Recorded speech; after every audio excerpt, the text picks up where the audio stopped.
Bismillahirrahmanirrahim. Assalamualaikum warahmatullahi wabarakatuh. Alhamdulillahirabbil alamin. Wassalatu wassalamu ala asyrafil anbiya'i wal mursalin wa ala alihi wa sahbihi wa man tabi'ahum bi ihsanin ila yaumiddin. Rabbi shrah li sadri wa yassir li amri wahlul 'uqdatam min lisani yafqahu qawli. Subhanaka la ilma lana illa ma 'allamtana innaka antal alimul hakim. Wala haula wala quwwata illa billahil aliyyil azim. Amma ba'du. Alhamdulillah, bertemu lagi kita dalam siri kuliah ilmu usul fiqh, dan pada pagi ini adalah siri yang ke-35 di mana insya-Allah kita menyambung lagi perbahasan tentang al-awaridul muktasabah. Kita masih lagi dalam membincangkan tentang halangan-halangan yang boleh memberi kesan kepada beberapa hukum dan juga berkaitan dengan ahliyatul wujub dan juga ahliyatul adab. Di mana pada kuliah-kuliah yang lepas kita telah pun menyentuh al-awaridul muktasabah, iaitu satu halangan di mana halangan-halangan ini dilakukan ataupun berpunca daripada perbuatan mukallaf itu sendiri. Di mana di bawah al-awaridul muktasabah pada kuliah-kuliah yang lepas kita telah menyentuh berkenaan dengan yang pertama adalah al-jahlu, jahil, yang kedua al-khata', tersilap ataupun tersalah, dan yang ketiga al-hazlu, iaitu main-main. Dia tidak bermaksud untuk melakukan ataupun dia tidak serius, dia hanya main-main sahaja. Ada kaitan ataupun ada hukum hakam yang tertentu.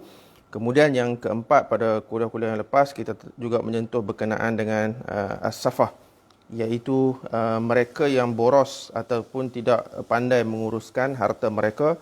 Dan insya-Allah pada pagi ini tajuk yang kelima di bawah al-awaridul muktasabah ialah as-sakru, iaitu mabuk.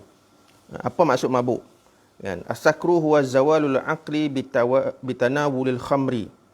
Kan, yang dimaksudkan asalnya as-sakru ini ialah hilang akal disebabkan mengambil minuman keras ataupun minuman keras. Kan, di mana apabila hilang akal, seseorang individu itu dia tidak akan ingat apa yang terjadi ketika dia mabuk. Itu kebiasaanlah, kebiasaannya. Sebab bila mabuk ni dia akan menghilangkan kewarasan seseorang individu itu. Kan? Baik. Jadi mabuk ini dia akan menghentikan fungsi akal dan akan menghalang seseorang individu itu daripada boleh membezakan antara baik buruk. Kan? Sebab itu kadang-kadang bila orang mabuk ni dia cakap merapu, kan? Ataupun dia buat satu tindakan yang mengakibatkan kematian ke, contoh macam kes dekat Malaysia ni banyak berlaku.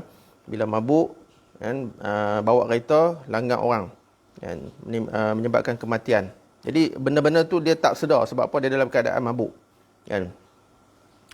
Oleh itu, orang yang hilang akal ni, kalau nak ikut, maka akan hilanglah kelayakan ahliyatul adaknya.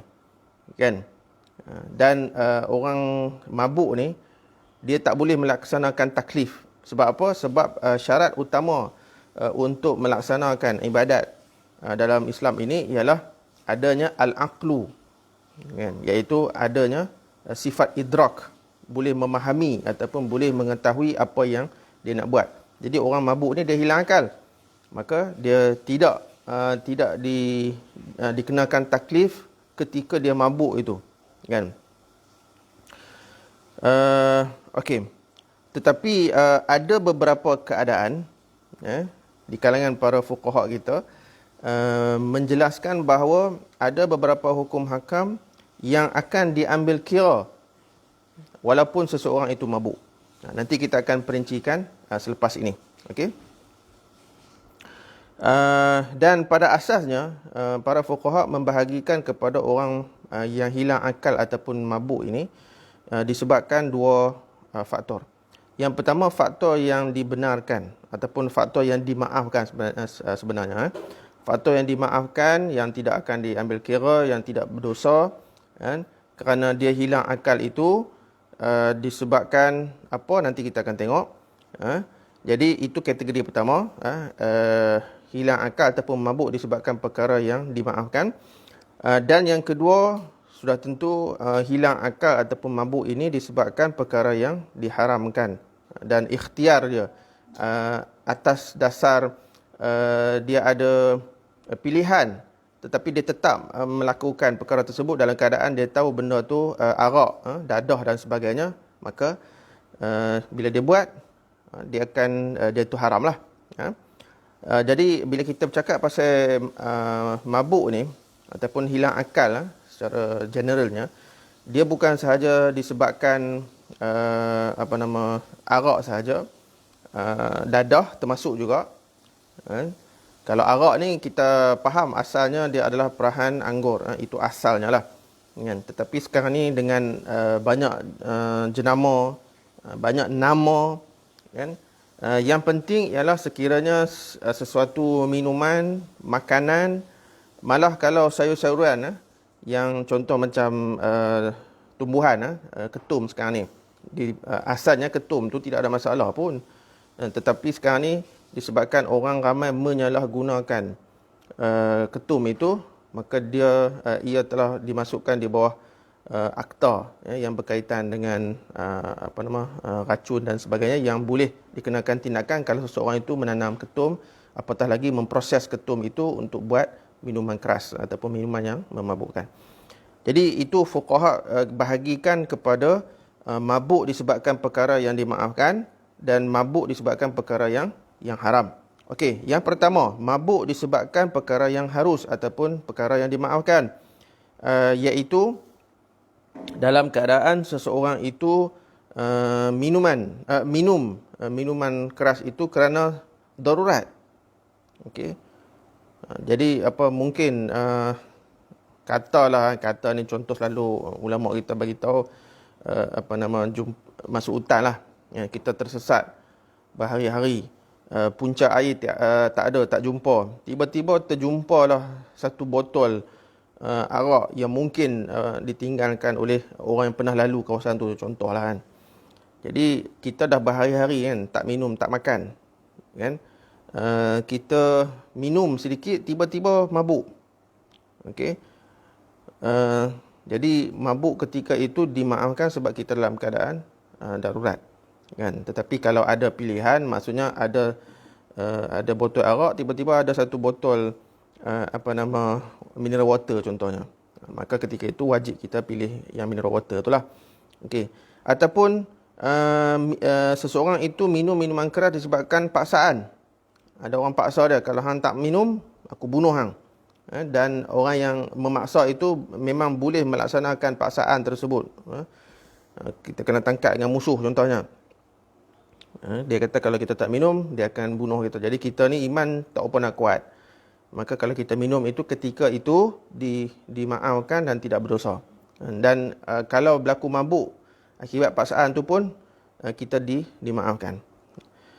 Ataupun kita minum sesuatu minuman yang kita tak tahu benda tu rupanya arak.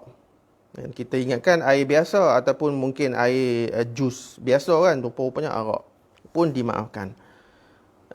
Ataupun kita minum ubat. Dan tiba-tiba kita minum ataupun makan ubat, tiba-tiba mabuk, kan, hilang akal contohnya, maka ketika itu pun dianggap sebagai perkara yang dimaafkan. Okey. Jadi hukum orang mabuk ataupun hukum orang hilang akal disebabkan perkara yang harus ataupun perkara yang dimaafkan ini adalah seumpama hukum orang yang pengsan, kan. Kalau orang pengsan ini tidak menjadi mukallaf ataupun tidak dipertanggungjawab untuk melaksanakan apa-apa hak Allah Subhanahu Wa Taala ketika dia pengsan itu, kan, tetapi dia kena qada, kan, selepas dia dah sedarlah, kan. Jadi begitulah juga orang yang mabuk akibat perkara yang dimaafkan. Jadi contohlah waktu solat lah contoh, kan. Jadi kalau nak dia minum ubat lah contohnya, tiba-tiba hilang akal, mungkin ubat tu tak serasi dengan dia dan sebagainya. Jadi masuk waktu zuhur, Kan? Dia hilang akal tu sampailah ke maghrib contohnya. Melibatkan satu waktu, dua waktu dan itu sebagai contoh lah kita bagi ya. Maka ketika dia hilang akal itu memang tidak wajib lah. Sebab apa? Dia hilang akal. Kan? Dan dimaafkan sebab apa? Sebab dia minum ubat tu asalnya harus. Kan? Cuma mungkin tak berapa nak serasi dan sebagainya, hilang akal. Maka bila dia dah meninggalkan waktu zuhur, waktu asar dan sebagainya contohnya, maka bila dia dah sedar waktu maghrib tu, maka dia kena qada lah. Ya, sebab apa? Sebab dia telah meninggalkan waktu solat. Okey. Dan orang yang mabuk disebabkan perkara yang harus ini, tadi kita dah sebut hukumnya sama seperti orang pengsan ataupun orang yang tidur. Jadi kalaulah ketika contoh orang tidur kan, dia meracau, kan? Dia pergi jual kereta dia, kan? Apa lagi? Dia ikrar berzina contohnya. Dalam keadaan dia orang panggil meracau kan. Ketika itu hukum tu tidak diambil kira. Maka begitulah juga hukum orang mabuk yang diharuskan ataupun yang dimaafkan ini. Baik. Itu dari segi kita panggil tasarrufat al-qawliyah. Tasarrufat al-qawliyah iaitu yang berbentuk percakapan. Jadi ketika dia mabuk, akibat diharuskan itu, dia talak isteri dia tak jatuh, dia melakukan akad transaksi tidak sah, kan? Apa lagi, dia iqrar melakukan jenayah pun tidak dikira. Adapun tasarrufat fi'liyah iaitu yang berbentuk perbuatan, walaupun dari segi dosa dia tidak berdosa, tetapi apa yang berkaitan dengan hak-hak hamba, maka dia kena bayar ganti rugi. Contoh, dia katakan tadi kan, dia minum ubat, tiba-tiba dia hilang akal, kan? Lepas tu dalam dia duk hilang akal tu, dia pecahkan cermin kereta orang contohnya. Maka dari segi dosa memang dia tidak berdosa, tetapi yang dia pecahkan kereta orang tu kena bayar ganti rugi, dhaman al-mutlafat. Dan dari segi itu yang melibatkan hak individu lain. Tapi kalau dia melakukan jenayah akibat dia mabuk yang dimaafkan itu pun tidak dikenakan apa-apa hukuman. Contoh dia bila dia mabuk akibat minum ubat tadi tu, pergi berzina dengan orang, maka dia tidak dikenakan hukum wuduk lah, sebab mabuknya itu akibat benda yang asalnya dia bukan atas pilihan dia, kan? Dia tak menjangka bahawa apa yang dia minum itu rupanya arak, kan? Dia ingatkan air jus biasa, tiba-tiba dia mabuk. Jadi dia melakukan jenayah, maka ketika itu dia tidak dikenakan apa-apa hukuman. Okey. Itu yang pertama. Yang kedua ialah mabuk akibat mabuk yang diharamkan. Kan? Dia tahu itu adalah arak. Tak kisahlah whisky ke tequila ke bir ke, kan? Apa-apa sajalah. Kan? Dia tahu benda tu arak, kan? Dan dengan pilihan dia tanpa ada paksaan, kan? Tanpa tersilap, dia pergi ambil arak itu, dia minum, dan akibat itu dia mabuk.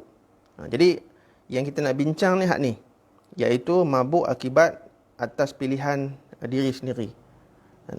Okey, rupa-rupanya dalam bab mabuk dengan sebab yang diharamkan dan atas pilihan sendiri pun ada khilaf fuqaha dalam menentukan hukum orang mabuk ini, kan? Dan sejauh mana diambil kira tasarrufat ataupun tindakan ataupun perbuatan ataupun perkataan yang dilakukan ataupun yang diucapkan oleh orang mabuk yang atas pilihan sendiri ni. Okey. Rupanya ada khilaf juga, kan? Dan sebab khilaf fuqaha ni ialah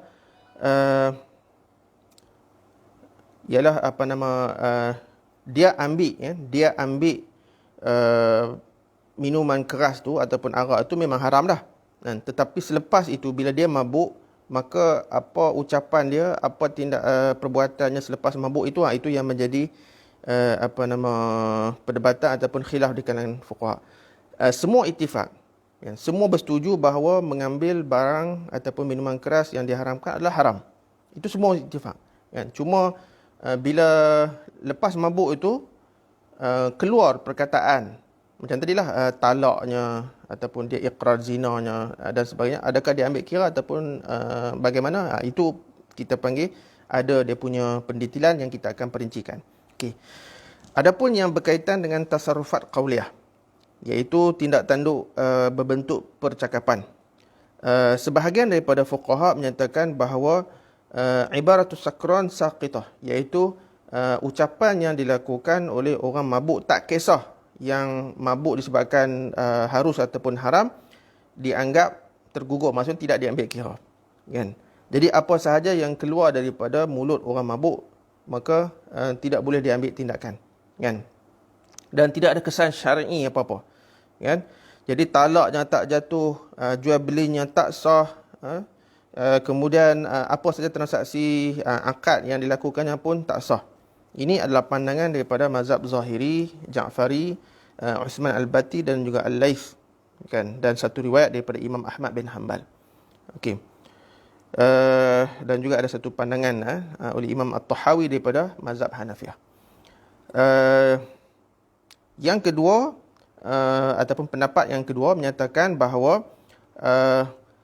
ucapan yang dikeluarkan ataupun yang disebut oleh orang mabuk akan diambil kira dan akan berlaku kesan-kesan dari segi syaraknya. Kan? Jadi apabila, ini pandangan kedua, mazhab kedua, apabila dia mentalakkan isteri dalam keadaan mabuk, maka sah talaknya. Begitu juga segala tindakan ataupun bentuk percakapan yang lain. Macam tadi, kalau dia jual kereta sah, kita panggil jual beli, transaksi muamalah apa semua tu kan. Itu setengah pandangan yang kedua. Ini adalah pandangan mazhab Hanafi, Syafi'i, Maliki. Tetapi mazhab yang kedua ini juga ada memperincikan tentang pandangan ini pada setengah tindak tanduk yang berbentuk percakapan. Di sisi ulama Hanafiyah, kan, menyatakan bahawa segala ucapan yang dilakukan oleh orang mabuk yang atas dasar pilihan diri dia sendiri itu sah kecuali murtad. Kan? Kecuali murtad dan iqrar benda yang boleh dirujuk. Kan? Itu di sisi mazhab Hanafi.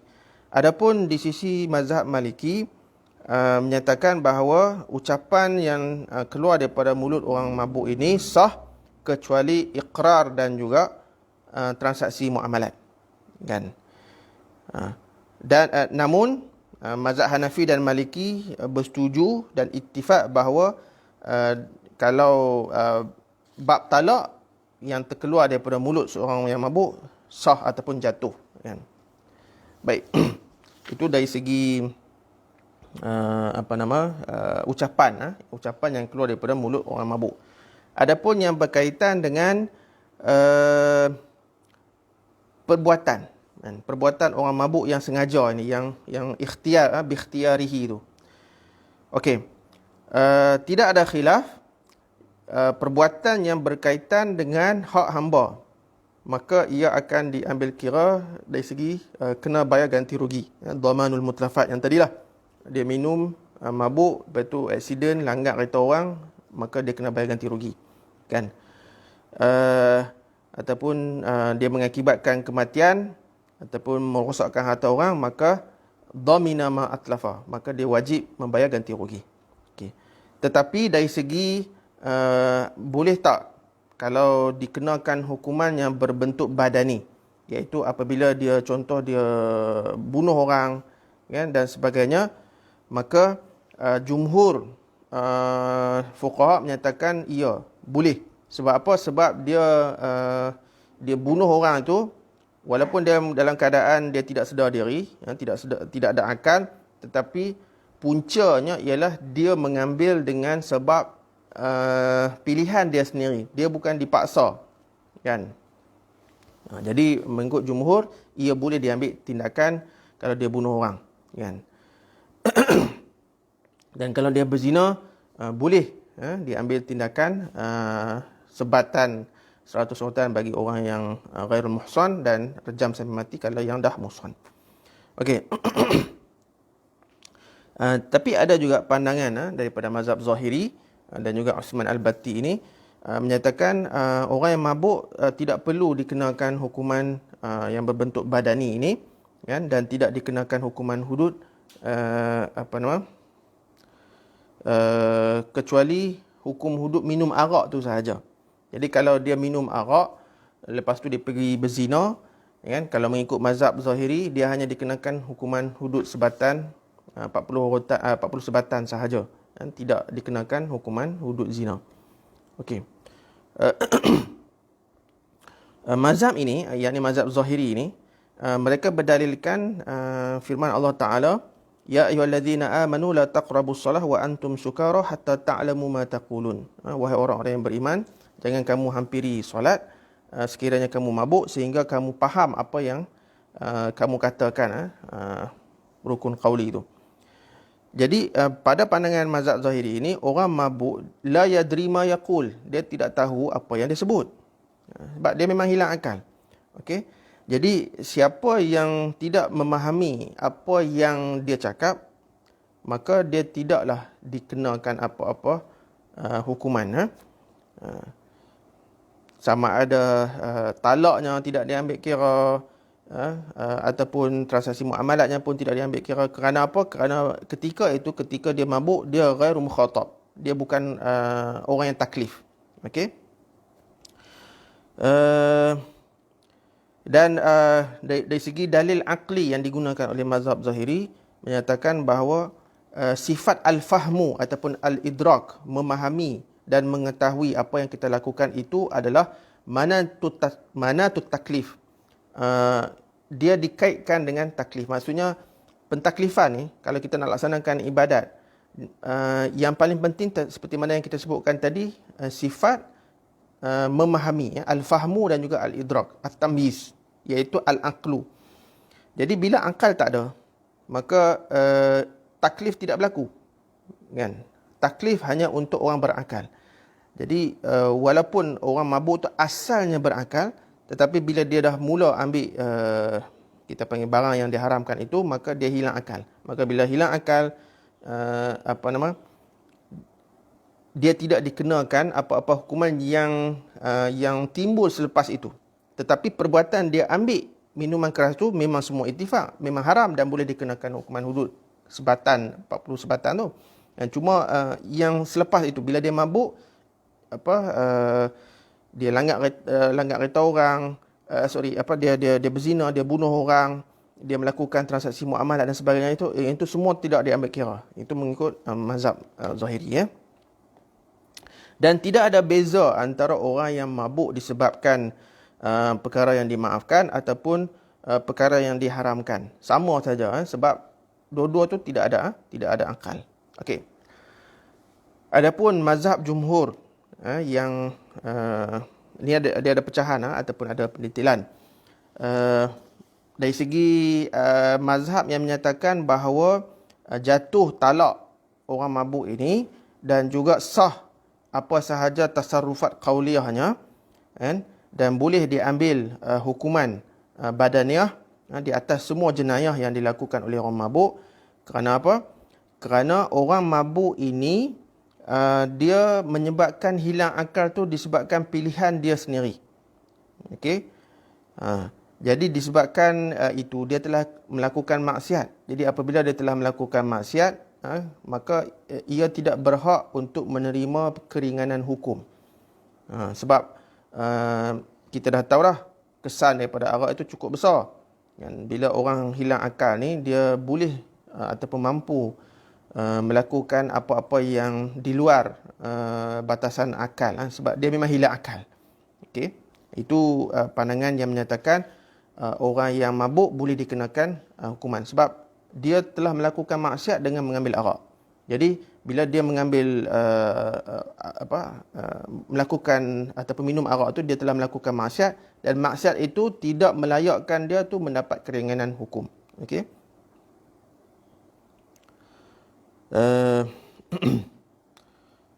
Okey. Adapun pandangan fuqaha yang membezakan antara tasarrufat qauliyah, kan, dan juga dari segi tasarrufat badaniah ini, okey.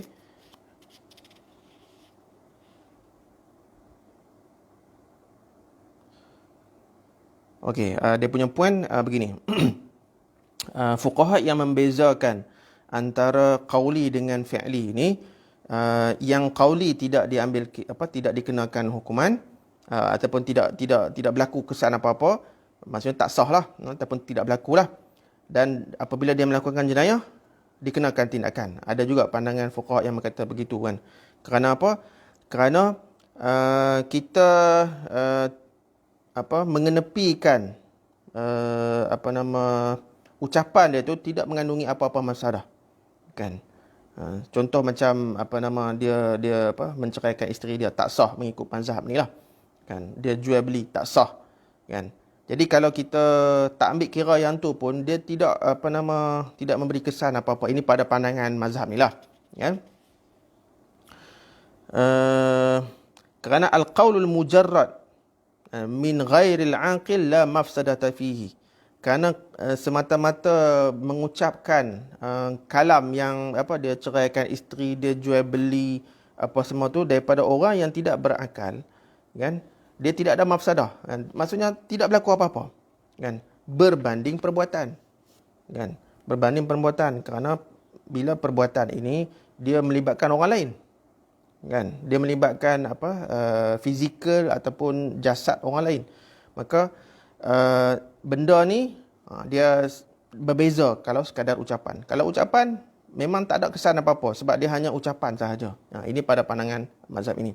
Jadi sebab itu mazhab ini membezakan antara perbuatan yang qauli dengan perbuatan yang fi'li, kan. Yang qauli tak jadi apa-apa kalau dia cerai, tak jatuh talak, dia jual beli tak sah. Tetapi bila dia bunuh orang, dia berzina dengan orang, maka akan dikenakan tindakan.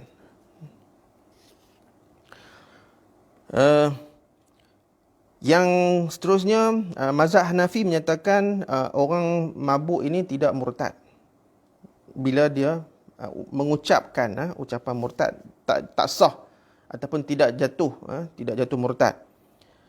Dan iqrarnya yang mengandungi benda yang boleh dirojok, dan jual beli ke nikah kahwin dan sebagainya itu pun tidak sah, kan. Kerana apa? Kerana murtad ialah menukar i'tiqad daripada Islam kepada kufur. Dan i'tiqad dia tidak akan terangkat kecuali dengan niat, kan? Dengan niat ataupun dengan kita panggil kesedaran untuk tukar agama, kan? Jadi orang mabuk ni dia tidak ada akal. Bila tidak ada akal, maka tidak berlaku qasad ataupun niat ataupun kesengajaan itu. Jadi minum arak haram. Tetapi apabila dia mengucapkan ucapan kufur, pada pandangan mazhab Hanafi tidak jatuh kufur. Tapi mazhab Syafi'i kata boleh jatuh, dan diminta untuk bertaubat. Okey. Jadi orang mabuk ni kalau dalam bab ucapan murtad ni, dia tak sama macam orang yang tak mabuk, kan. Kalau pandang mazhab Hanafi tak jatuh. Okey. Dalam bab iqrar, dalam beberapa perkara yang melibatkan iqrar, kerana pada pandangan mazhab Hanafi, orang mabuk ni dia punya diri dia tu tak stabil. Okey. Jadi bila tak stabil, maka boleh jadi benda tu bermaksud rojok, kan. Maksudnya dia tidak mahu benda tu berlakulah, kan. Dan dia ucap benda tu dia tidak sedar, kan. Jadi pada pandangan mazhab Hanafi, kalau dia iqrar, maka iqrarnya tidak jatuh apa-apa hukum, kan. Contoh kalau dia iqrar melakukan zina, Mabuk-mabuk dia kata dulu aku pernah berzina dan sebagainya dalam keadaan mabuk. Maka pada pandangan mazhab Hanafi tidak diambil kira ikrar tersebut, kan? Sebab apa? Sebab ada syubhah, kan? Itu pandangan mazhab Hanafi lah. Okey.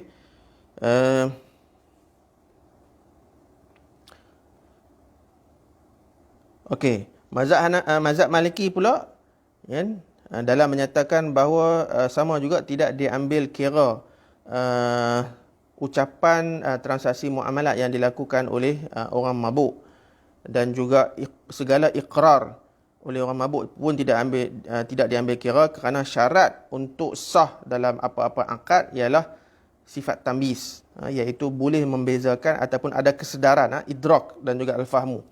Wala tamyiza wala idraka li as-sakran. Tetapi sifat tamyiz dan idrak itu tidak berlaku kepada orang mabuk, maka tidak sah apa-apa ucapan beliau. Dan